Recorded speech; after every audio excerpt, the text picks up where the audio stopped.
is welcome to Fabric of Folklore.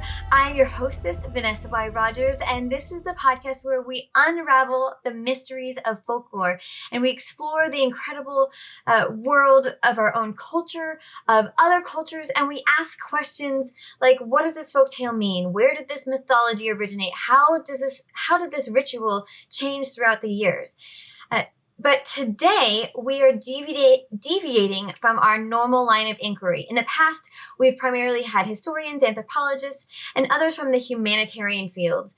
In general, our line of questioning lies around trying to better understand the history and significance of folklore. Today, however, we're kind of flipping that switch, if you will. We're asking how folklore, specifically religion, affects our brains and in turn, our behavior. We're approaching folklore from a scientific viewpoint and asking how the brain processes and interprets religion, mythology, mystical experiences, and the like. And we're asking why and how do people develop relationships with supernatural agents such as God, gods, prophets, angels, ghosts, and the like. So if that sounds like a podcast that you are interested in, please subscribe right now. Our guest is Dr. Patrick McNamara. Is that how you pronounce it? Yeah, McNamara. Yep. McNamara. And he's a professor of psychology at National University and associate professor of neurology at Boston University of Medicine. He is the founding editor of Religion, Brain, and Behavior, the flagship journal for the emerging field of neuroscience of religion. He is a co-founder, along with Professor Wesley Wildman of the Institute for Biocultural Study of Religion, now the Center for Mind and Culture, a nonprofit research institute dedicated to the study of the neurologic and evolutionary correlates of religious beliefs, behaviors, and practices. That's a mouthful. Thank you so much for joining us, Patrick. That's my pleasure. Fascinating podcast and topic. Well, I'm so glad that you could join us, and I am finding more and more that I really love the intersection between different lines of study. I'm a huge fan of TED Talks because there's so many different people who come, and you find so many different connections that you wouldn't know about if you didn't hear from different areas. And so I just love having a scientist come on the program because I think that you'll provide so much, beautiful and different wisdom. Well, thanks. Yeah, and I'm not entirely sure that we're actually flipping the script, like you were mentioning earlier, because I work with a lot of humanities scholars, and they have produced reams of documentation that a lot of fables and fairy tales and so forth have very deep links with dreams, for example, which is, one of the areas that I've published on quite a bit and studied quite a bit, and I think is one of the root sources of religious consciousness and religious ideologies and religious beliefs. So fables, fairy tales, religious stories all seem to intersect at the realm of dreams. And if you look in religious texts, religious traditions, dreams are always sort of one of the root sources of them, as well as fairy tales and fables. And at least that's my impression, and that's what many humanities scholars that I've worked with tell me. Can you give us some examples of that? Yeah, sure. Take the story of Jacob's ladder in the Hebrew Bible, the Christian Bible. There you have a person who's on a journey somewhere. One of the Hebrew patriarchs, Jacob, he's on a journey, and he gets tired. He lays down and he puts his head on a rock as a pillow, falls asleep, and he has a dream. And in the dream, there's a stairway going up to the heavens and a stairway coming down. And up and down those stairways are these hierarchies of angels going up and coming down.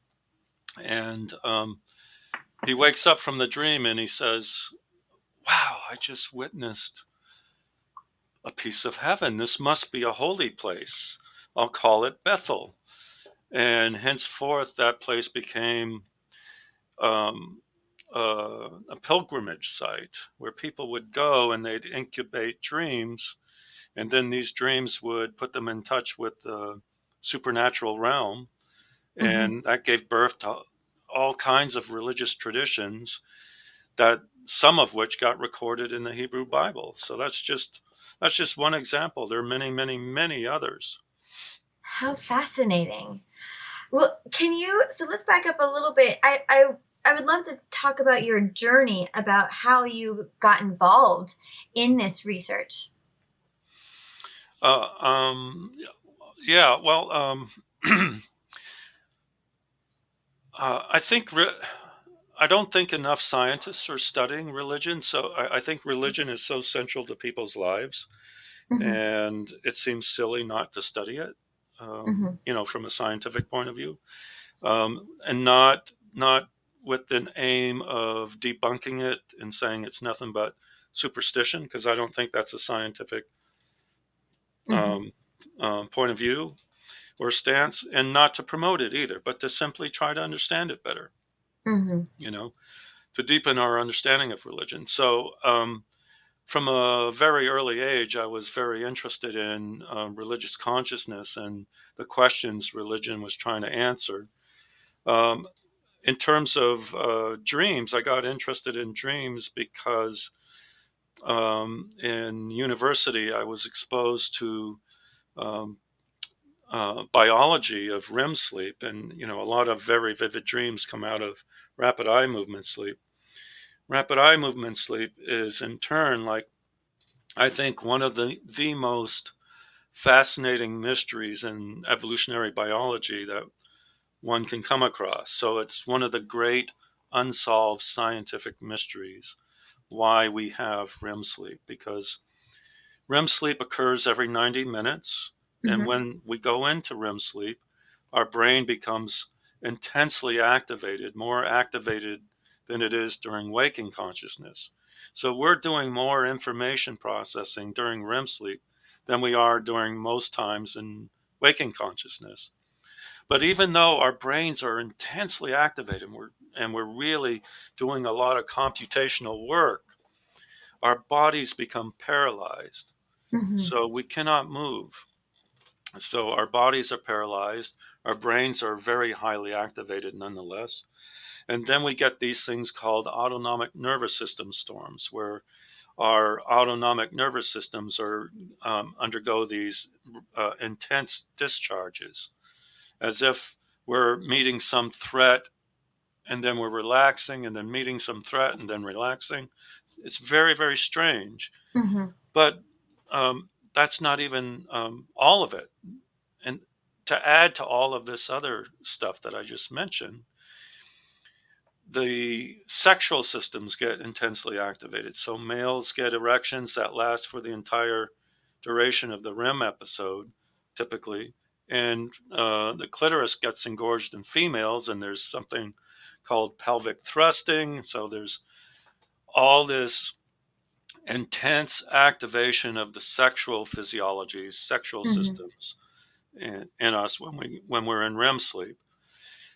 And then to top it all off, of course, we have these things we call dreams.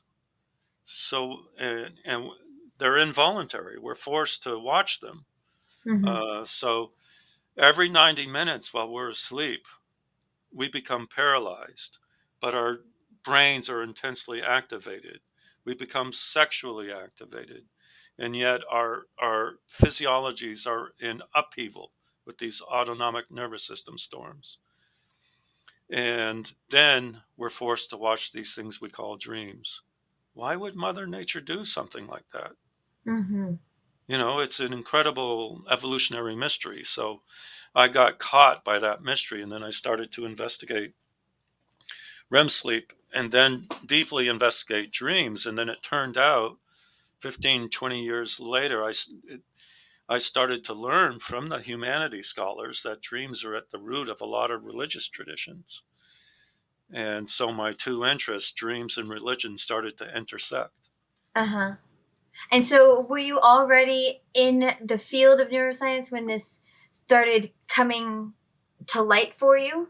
Yeah, yeah, yeah. I had gotten my neuroscience degree back in the 90s, at the beginning of the 90s, 1991, I think it was.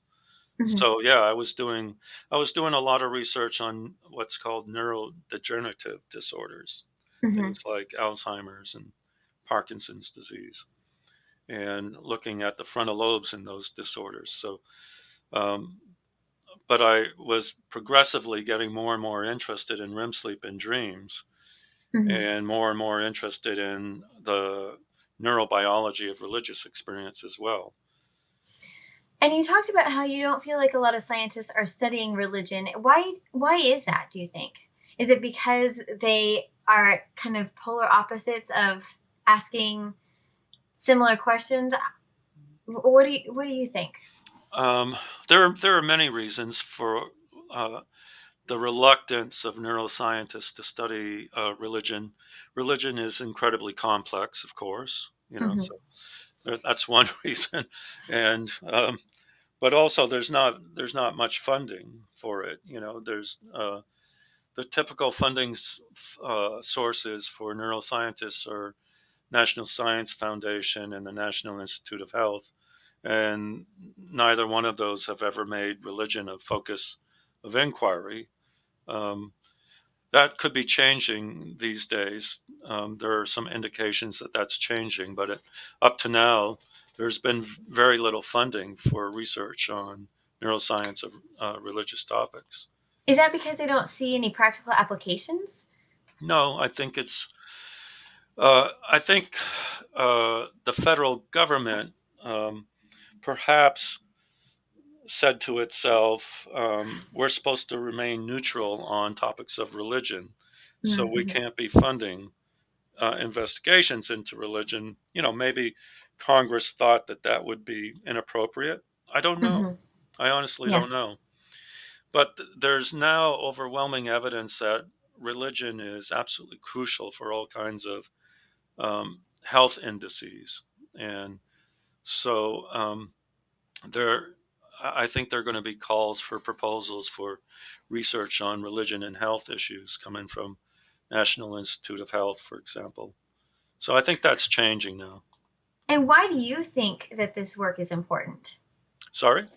Why do you think that this work is important? What do you see? I don't know, not necessarily coming out of it, but just why is it important?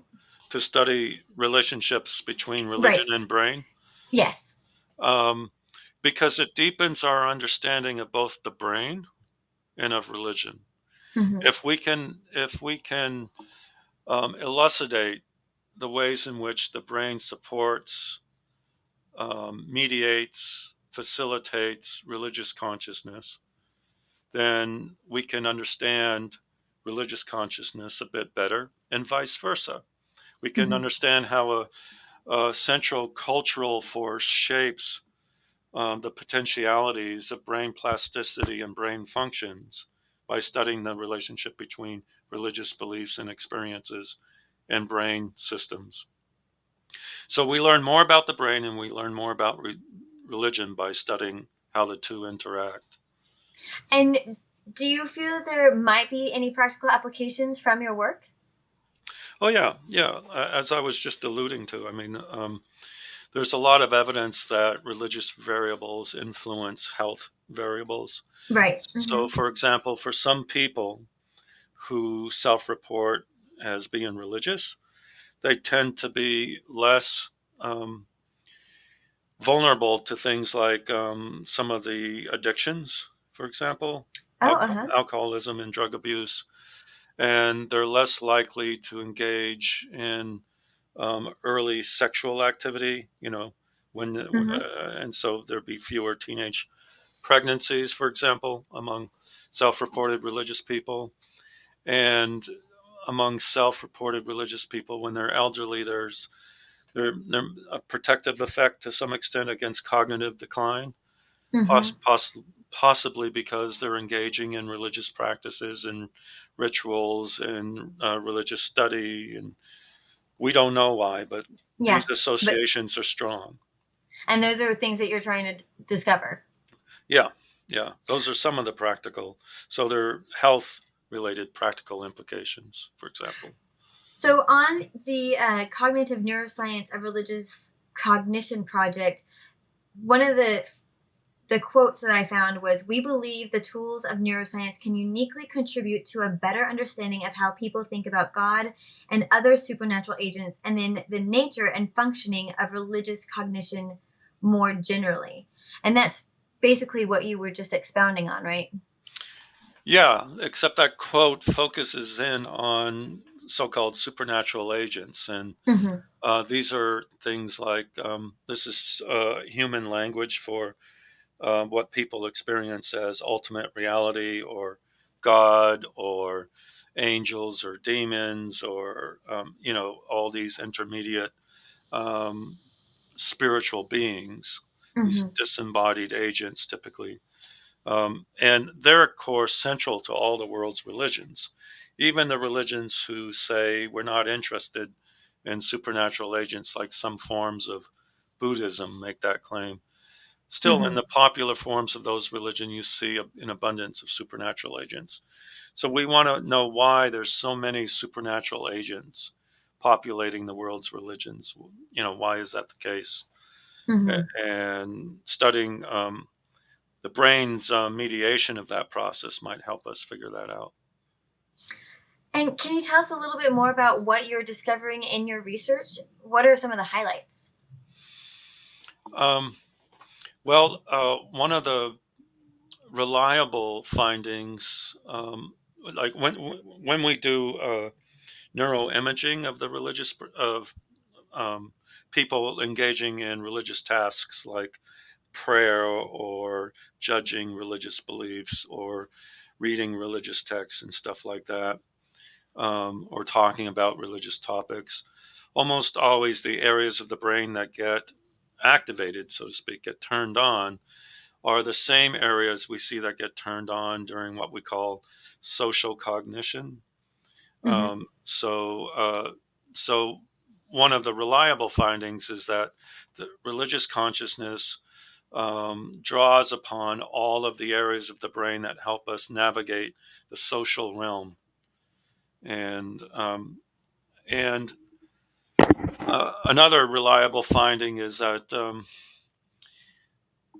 during intense religious experience, like mystical states, for example, um, the areas of the brain that get involved and activated, um, you might the best way to describe them might be as turbulent states.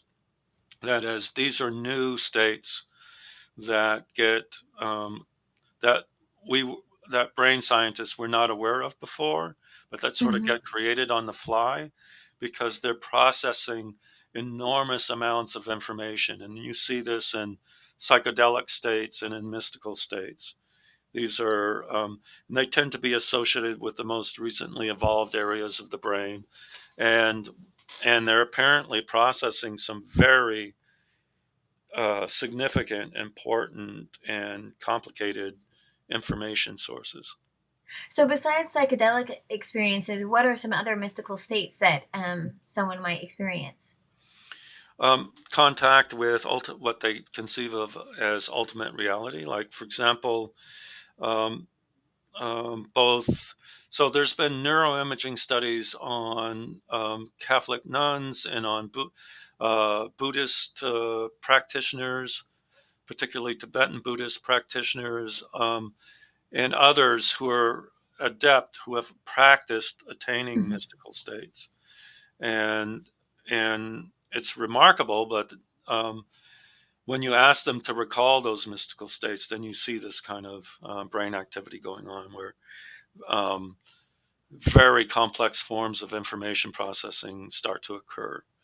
And um, and uh, the areas of the brain that are involved in things like what we call self-transcendence, that it taps the areas of the brain that we know are involved in constructing the sense of yourself, of your I, your ego, Mm-hmm.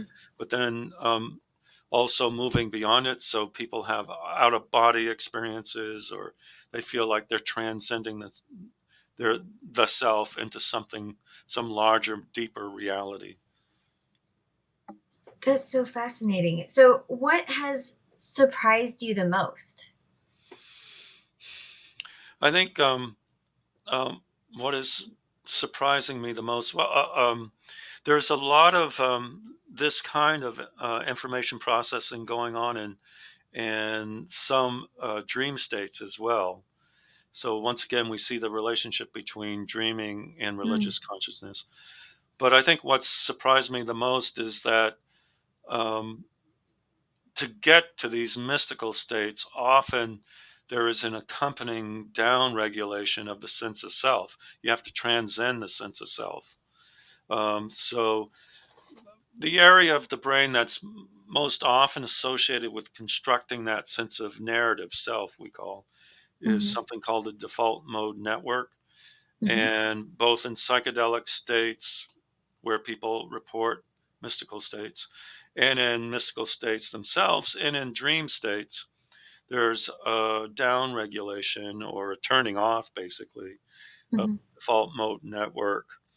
The circuitry within that network sort of gets shut down, and so the sense of self starts to dissolve. And when that happens, we're put into contact with a higher reality that people report as somehow religious and of ultimate significance.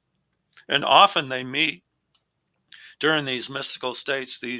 Uh, the people who report them say, I encountered these supernatural agents, what we call supernatural agents, like these mm-hmm, beings, these spirit beings, like they're described as helpers, guides, stuff you see in fables and fairy tales often. mm-hmm, If it's a bad experience or a frightening experience, then they're, witches or demons.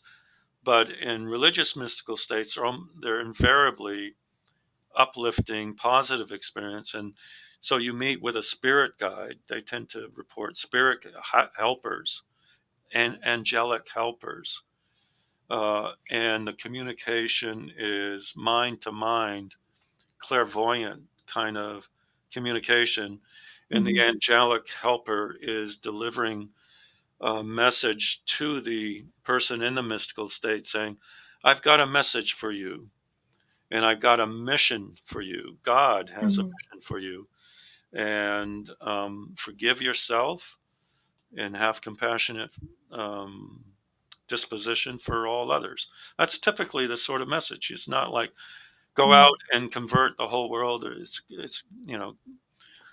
bring a little joy into the world, or something more benign. Yeah, be um, kind to yourself and others. yeah, and you can be more kind to others by having some compassion, going a little bit easy on yourself occasionally as well. Mm-hmm. But this is we're at the beginning of all this, so all this sounds a little trite. Like this is just the beginning of the research. So, we, How long have you been doing this research? well, the first studies were 20 years ago, but there was no funding. So there's Mm, only recently have there um, been enough funds to do larger scale studies like we're doing in this project you just mentioned, the cognitive neuroscience, religious cognition. Um, and and so that's just begun, the last few years. what does that project entail?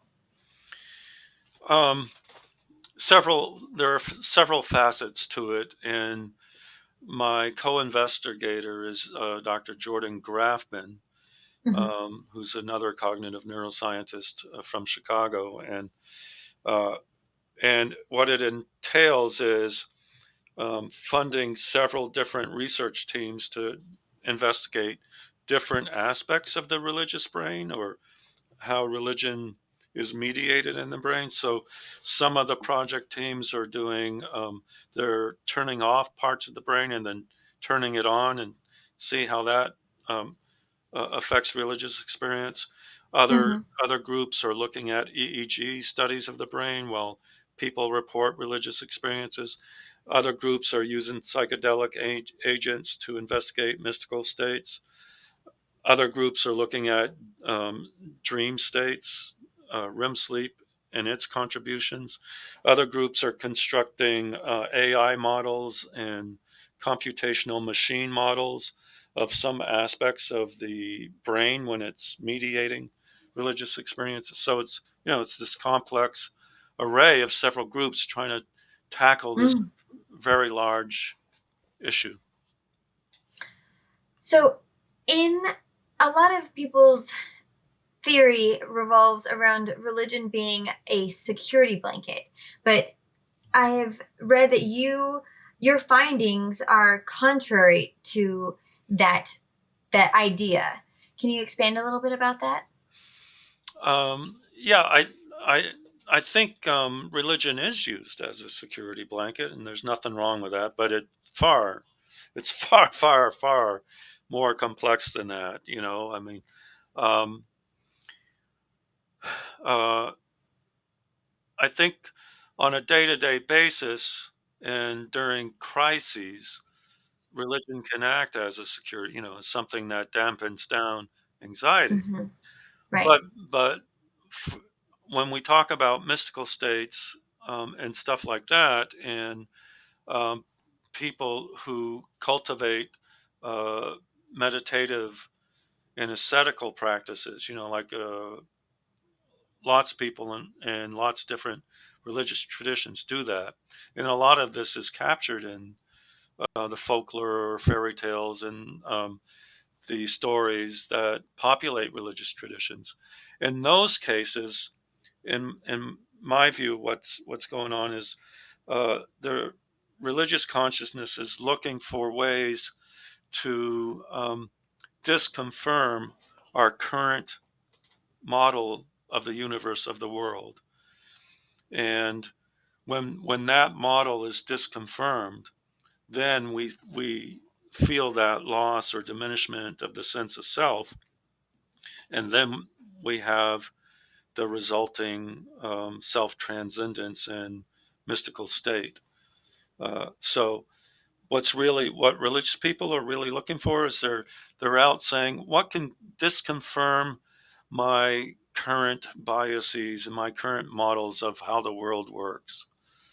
And So, do you mean when you say disconfirm, like I see something outside, but there is more to what I am seeing, and so that is disconfirming that there is just one thing that my eyes can see?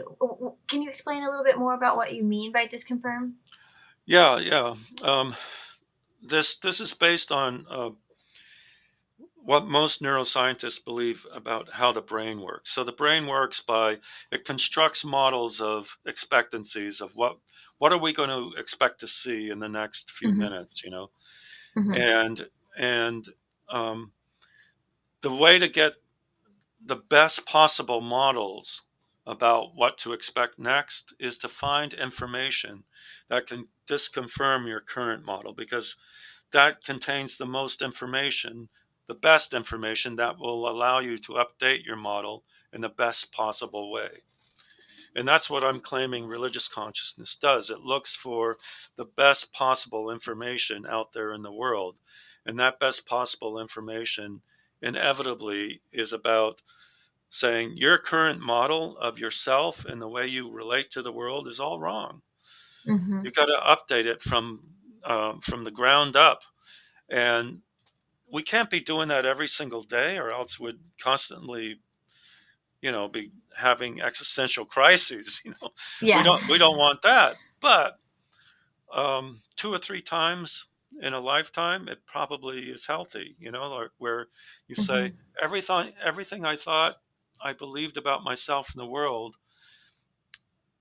um, has to be updated, has to be changed. I need to undergo a fundamental transformation, So we're looking at maybe like conversion. the quarter life crisis and the midlife crisis where these, major changes are happening.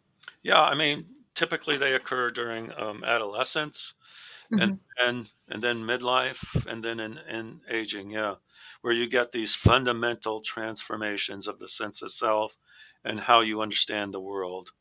Hmm. And they're experienced as crises, and um, Hmm. but they're really, I mean, they're encoded in all the world's religious traditions in terms of rituals and um, stories and fables, in my view, and all the folk Mm-hmm. tales too.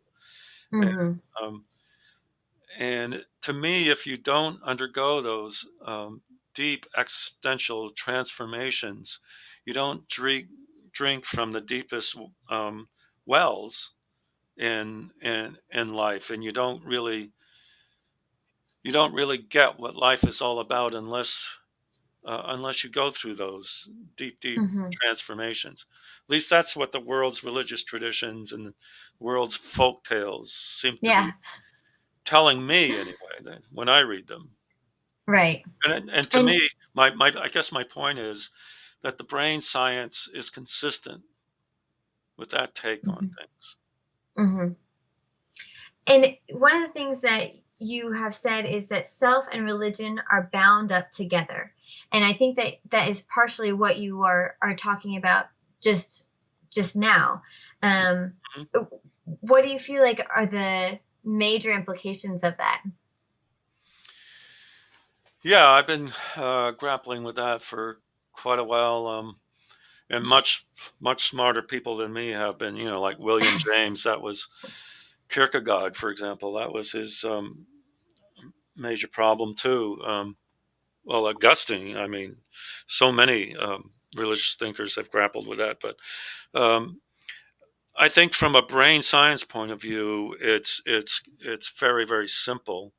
Mhm, And you summed it up very nicely when you were pointing to, and we were talking about the way to get to mystical states is you need this dissolution of the mhm, old sense of self. That old sense of self dies, mhm, and so a new sense of self can be born. And that's a fundamentally religious experience. And for some people, the old sense of self dies out of it's burdened with sin or mistakes, or it doesn't work. And, from a brain science point of view, its current model of the world is not working. And so you need a new model. So the old sense of self needs to die before um, an enriched, deeper, more connected with ultimate reality sense of self can be born.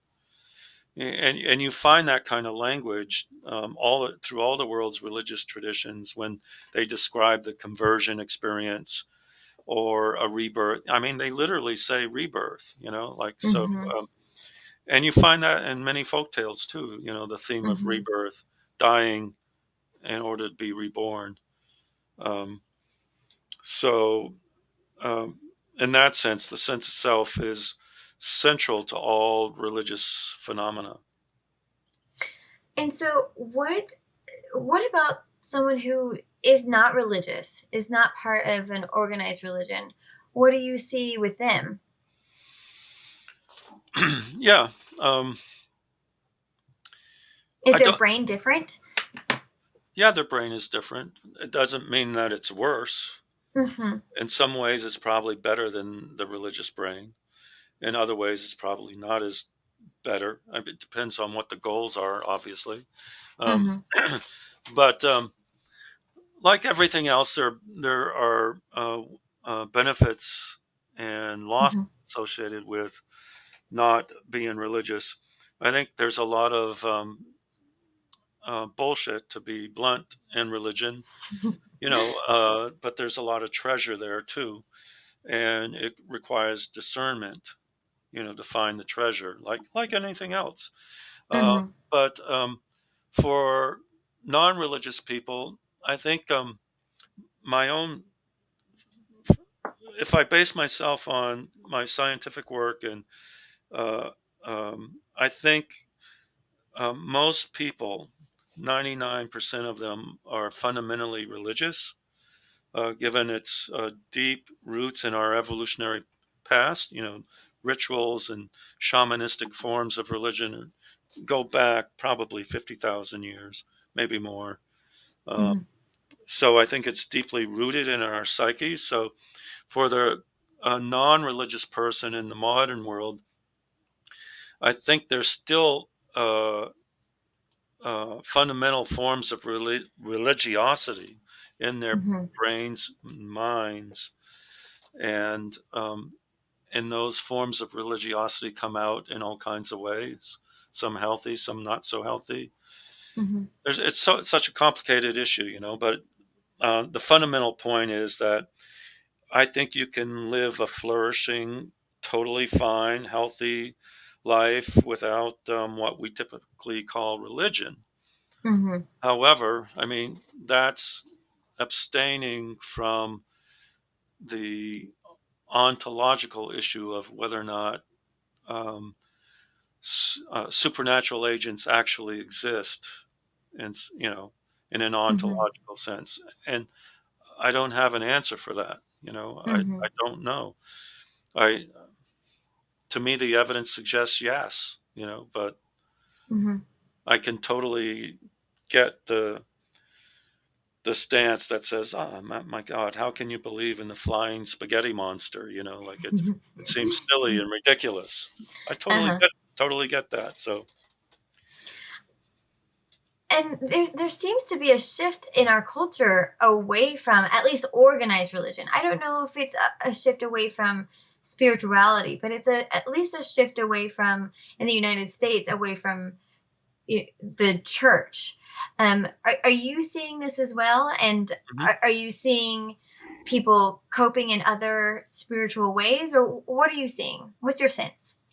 No, I agree with you. I think in the modernized um, industrial economies, particularly in the West, you do see surveys tend to show traditional religions like Christianity, Judaism, to some extent Islam, are all losing adherents, Mm-hmm. on self-report surveys, and there's a simultaneously rise in the group known as the um, spiritual but not religious.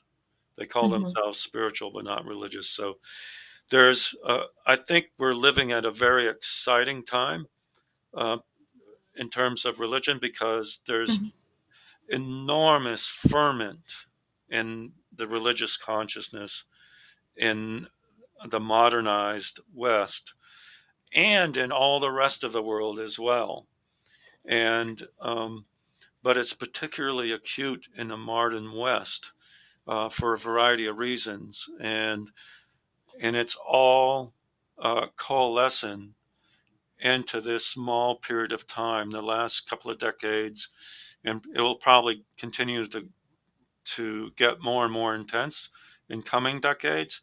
But Uh-huh. the ferment I'm referring to is the birth of a new religious consciousness, plural, not just one, but birth of dozens of new religions, dozens of Mm-hmm. new religious ideas, dozens of ways to be religious, dozens, there's going to be like this massive outpouring of religious consciousness, and nobody knows how it's all going to play out. There's going to be a lot of very unhealthy, deranged forms of religions and cults, and Uh-huh.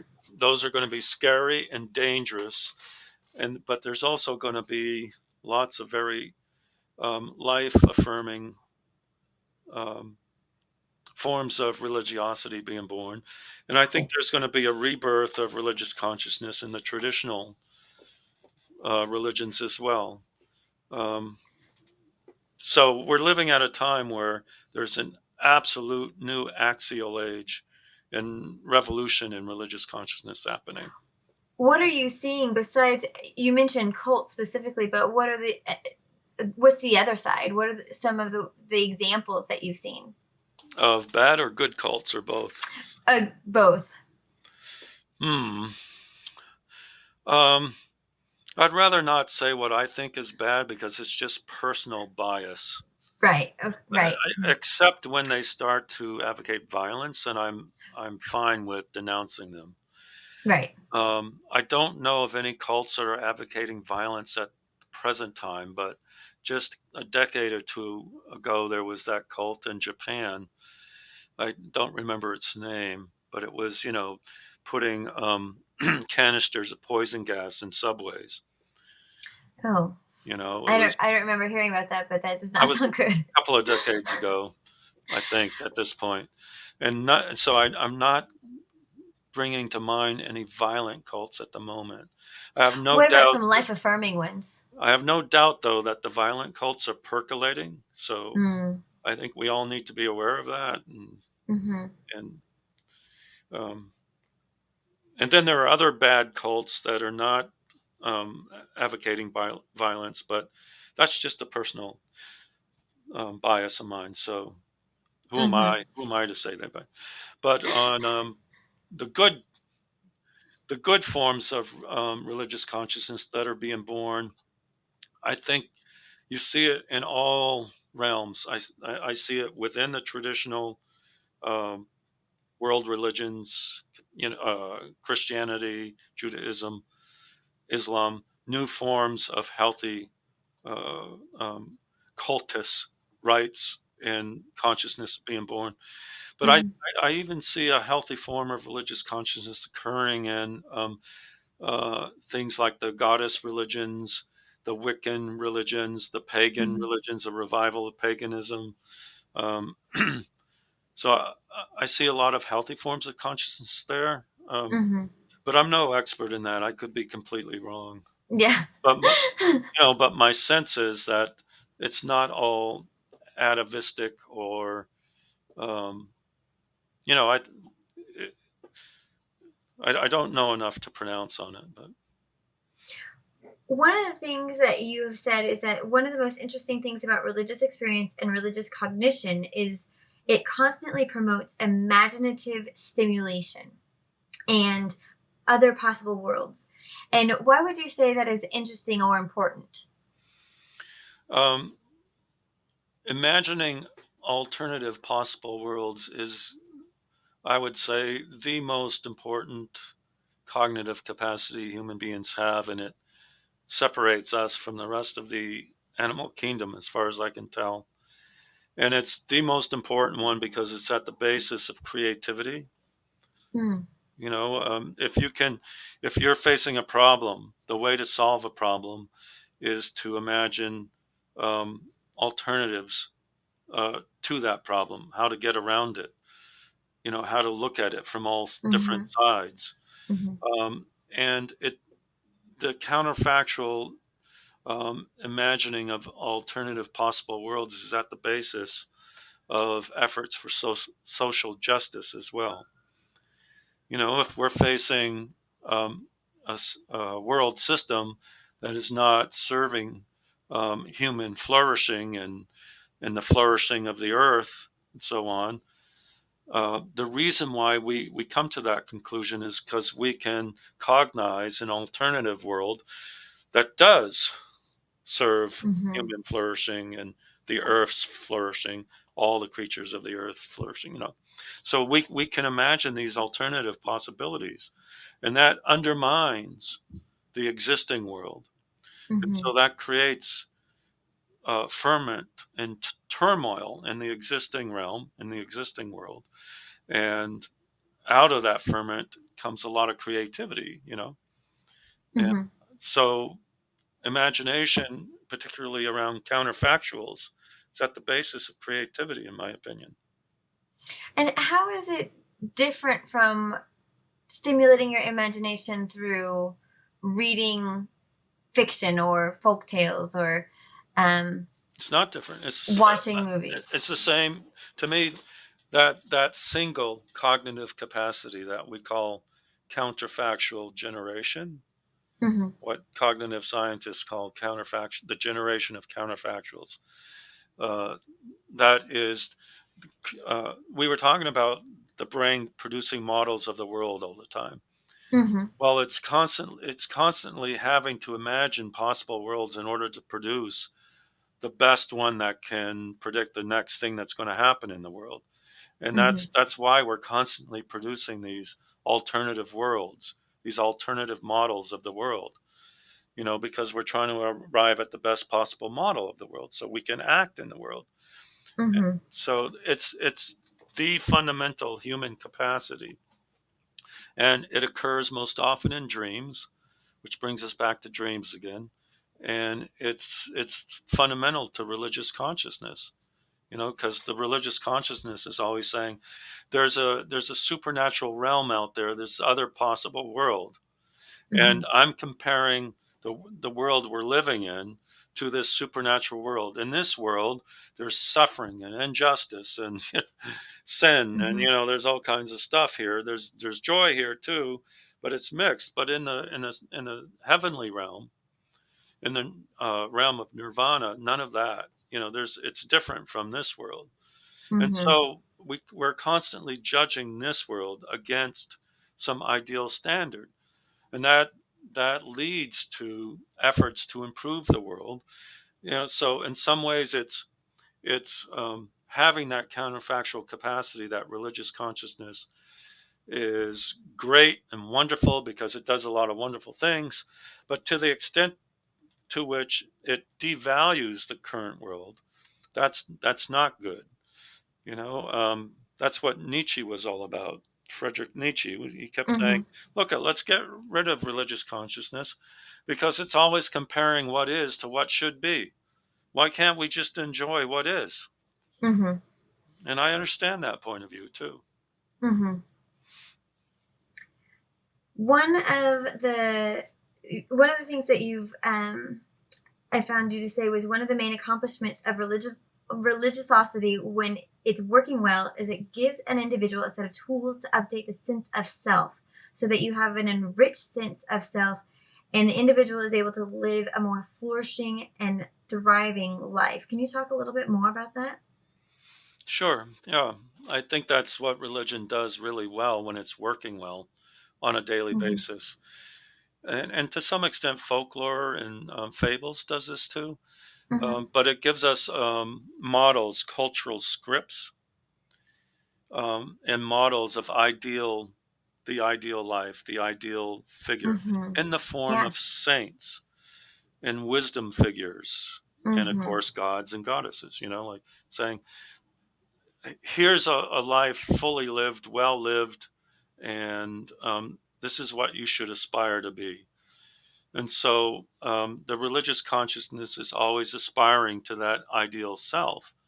And then religion gives us a whole bunch of tools to reach that ideal self. Like it says, well, if you want to become that ideal self, then you got to do X, Y, and Z. Participate in these rituals, perform these ascetical practices, pray daily, meditate daily, um, and all kind. A whole suite of tools which science is finding or work relatively well to reduce stress, to focus the attention, to have compassion for oneself and others. So there's something to be said for those religious traditions that give us these tools to reach an ideal self.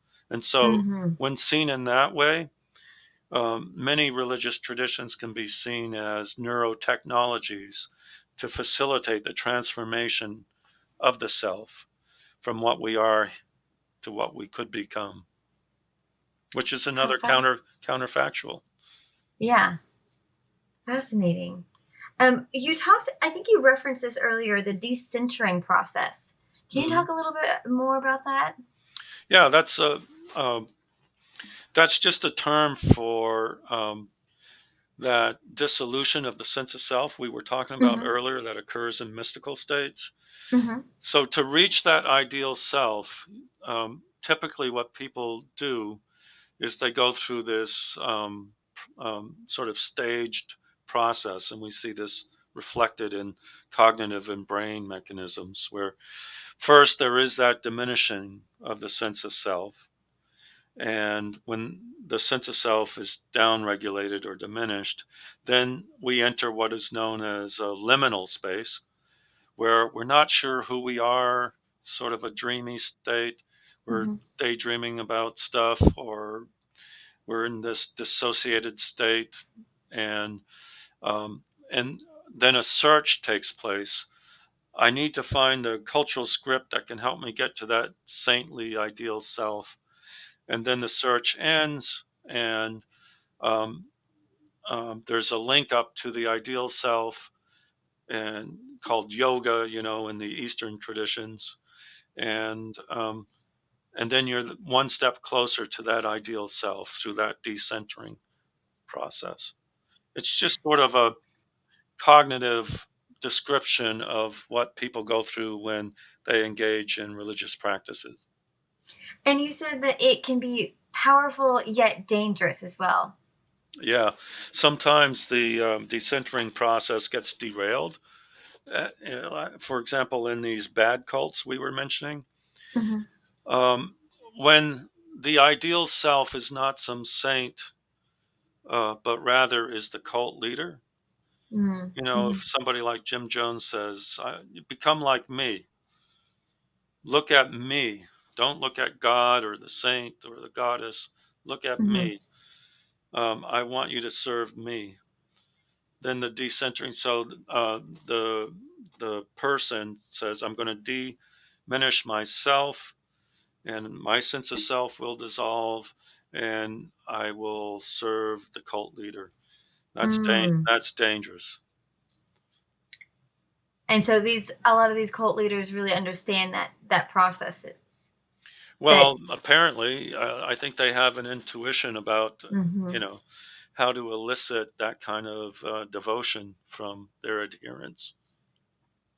And what conclusions have the study of, I mean, I know that you're in the beginning stages at this point, so you might not have a lot of conclusions at this point, but what conclusions have you come to at this point in the project so far?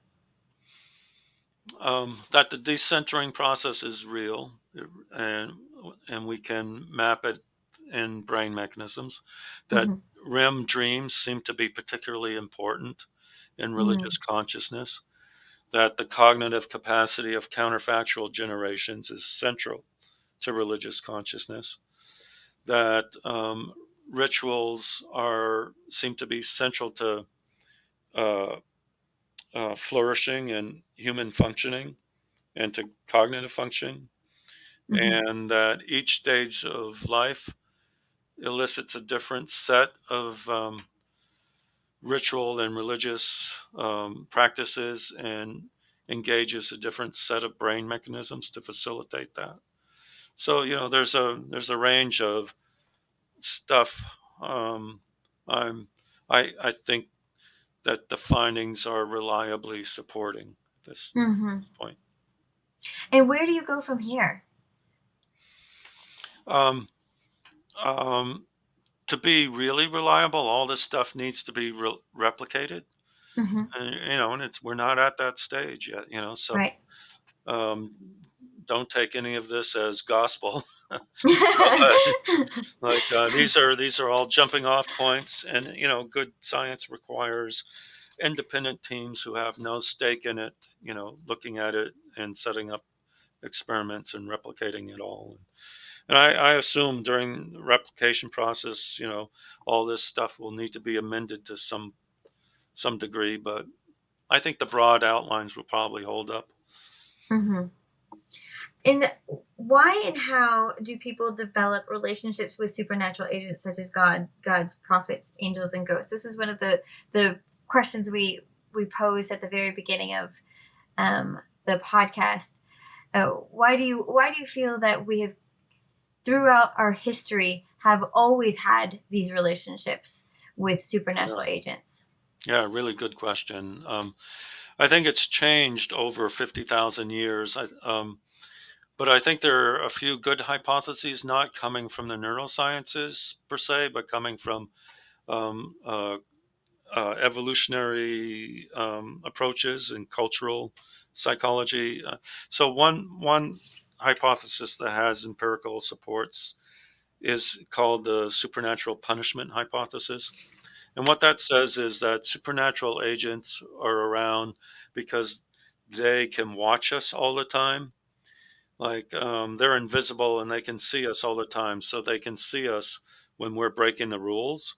Hmm. And so having supernatural agents out there who can always see us keeps us from breaking the rules. And when we're not breaking the rules, we can all get along better. Mm-hmm. So it's sort of like this policeman in the sky sort of thing, you know. Mm-hmm. Um, Or what parents use at Christmas time with Santa there you Claus. go. Yeah, yeah, yeah. So that's one, but I think it goes way beyond that. So I think that's partly what they do. They supernatural agents facilitate cooperation among human beings, but they also are ways for us to engage in that process of self transformation more deeply, Mm-hmm. and more importantly, they seem to be associated with those turbulent brain states where we process enormous amounts of information in very short periods of time. So they have something to do with gaining access to um, unique sources of information, and but that's about all we know at the moment. None of that says anything about the ontological status of these supernatural agents. Of course, it's just Mm-hmm.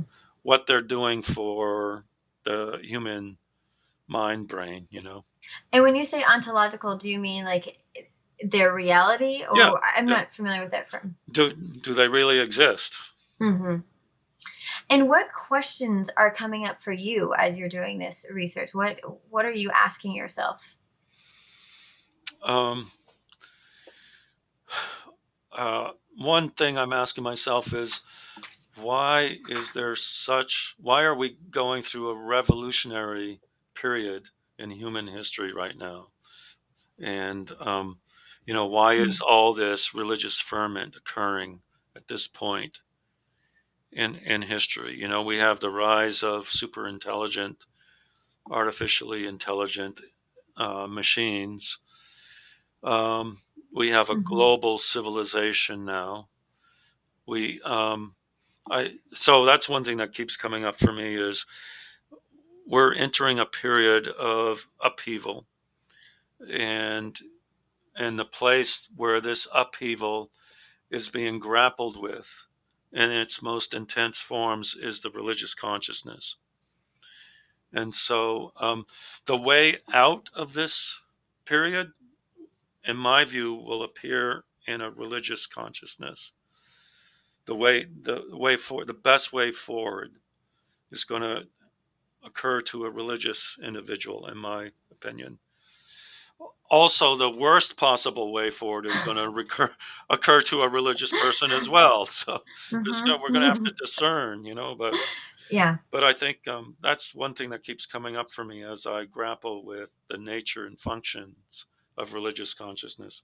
We're in a period now where there's upheaval in religious consciousness. Why? Why is Mm-hmm. that? I don't know why. Yeah.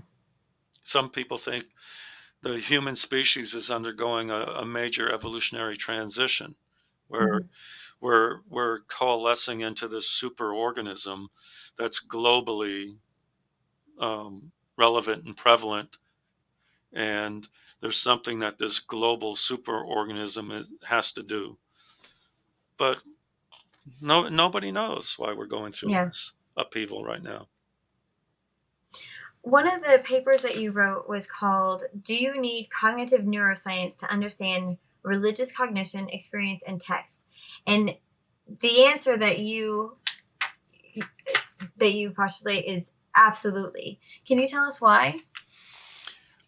Yeah, I don't think I obviously you can understand religious texts without referring to the brain at all. So Mm-hmm. I didn't mean you have to become a neuroscientist. What I meant, Right. what I meant by that was that you're not going to get the true riches of something, of an ancient religious text, unless you bring in some understanding of the brain. Mm-hmm. And the reason for that is by bringing in how the brain mediates religious experience. Uh, you get an understanding of um, the relationship between this dissolution of the sense of self Mm-hmm. and the range of mystical states that can occur because of that, and the range of hallucinatory states that can occur because of that.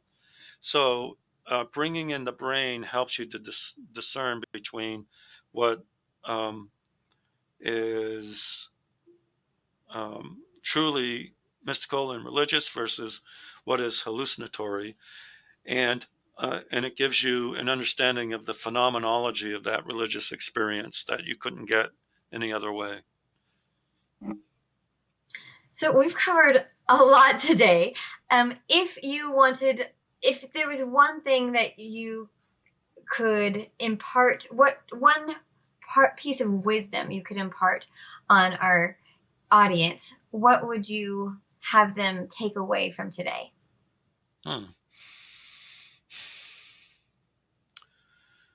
It's going to sound trite, but it's what other people have said so often. Have compassion for yourself and bring that to other people.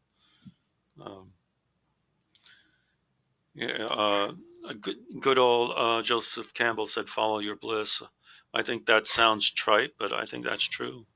Yeah, I mean, sometimes things that are trite are just that because they are so fundamentally true that people have said them over and over again, right? Yeah. Mm-hmm. Yeah. Absolutely. And so you have 2 books that have just come out recently. Can you tell us what their titles are and where we can find them? So in case any of our audience wants to learn more about the dream state and neuroscience and religion. Sure. Yeah. Thank you.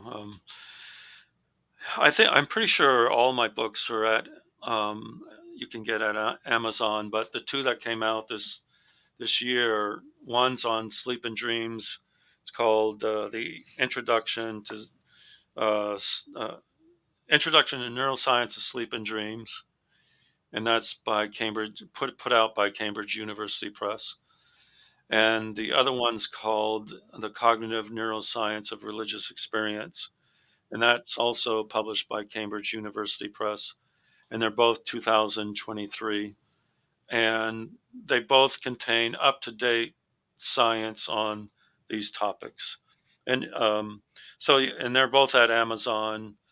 And then there's that website, Cognitive Neuroscience of Religious Cognition, all one word.org, where you can get more information on the project that we talked about. And we'll definitely put all of these links. We'll put up the links to your books and also the project that you've been working on up on our website, which is www.fabricoffolklore.com. So all of that will be there, and anything else that we've mentioned as well, we can put up there any links to any of the discussion points. Great, I appreciate that, and I really enjoyed our talk. Well, I appreciate you coming in and giving us this really fascinating point of view. I think that you've given us a lot to talk to ponder and to think about. I feel as I'm not a scientist myself, and so there's a lot to chew here, and so I feel like it requires a lot of repetition for me to try and get that concrete elements. But thanks so much. I really appreciate you joining us. And thank you, Focal Sources, for going on this neuroscience journey with us today to learn more about the impact of religion on our brains, but also as humans. What surprised you the most today? What did you learn that you will share with your next door neighbor or your mom or your best friend? And I encourage you to continue the conversation on our Facebook community page. So we have a group page. We have a regular page, and then we have a group page where we ask these questions, and we encourage you to ask questions and engage with other audience members. Like I said before, all the links will be on our website, which I'll say it again, is www.fabricoffolklore.com. And you can also connect with us. We're on social media. We're on Twitter, Instagram, Facebook, and you can listen on all of the podcasting platforms. We're basically on all the major ones. Make sure you're subscribing so that you get all the notifications so that you know every Tuesday when our new podcast is coming out. We love hearing from you when you comment on our YouTube channel or on our Facebook page. I really love hearing that that you audience members are enjoying this podcast. It helps to encourage me to continue on this beautiful folkloric journey. So thanks for sticking with us and unraveling the mysteries of folklore. And until next time, keep the folk alive.